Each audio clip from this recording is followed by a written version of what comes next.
few inches later. Yun, magandang araw sa inyo mga basic. At maluluto tayo ng dinakdakan sa version natin. So, inihaw muna natin yung mga pork natin and then yung ating atay. And then, ginayat na rin natin dyan yung ating mga panlahok. So, inuna ko lang dyan is yung pinino ko lang yung gayat nung ating pork and then yung sinunod ko dyan yung paggayat ng mga atay. So, ganyan lang, simple.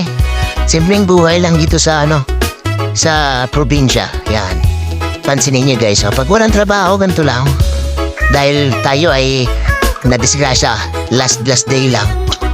At naisipan kong magluto na lang kasi birthday ni Kuya Bakla. Sa tinagong pangalan, si Kuya Bakla. So ito lang, simpleng process lang. Samahan nyo akong matakam. At maglaway dito sa aking ginagawang luto. Tingnan nyo guys, sibuyas, luya, siling green, siling pula. Yan. Then mekos ko na yan mamaya. Yan mga pinsan yan mekos ko lang yan lahat dyan. Yan and then lalagyan ko lang yan ng mga pampalasa mamaya. Asin, paminta. And then, yung kalamansi niya. Yan mamaya ibubuhos ko na yan yung kalamansi.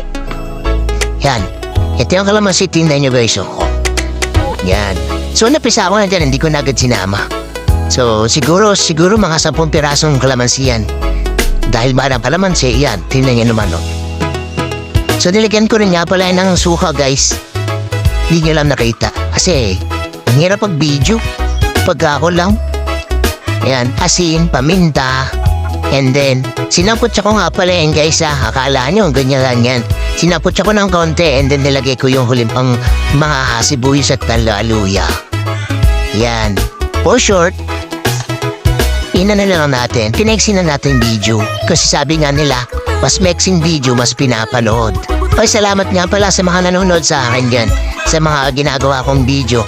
Hayaan nyo sa susunod, mas mahaba na. Oy, mas mexy pala.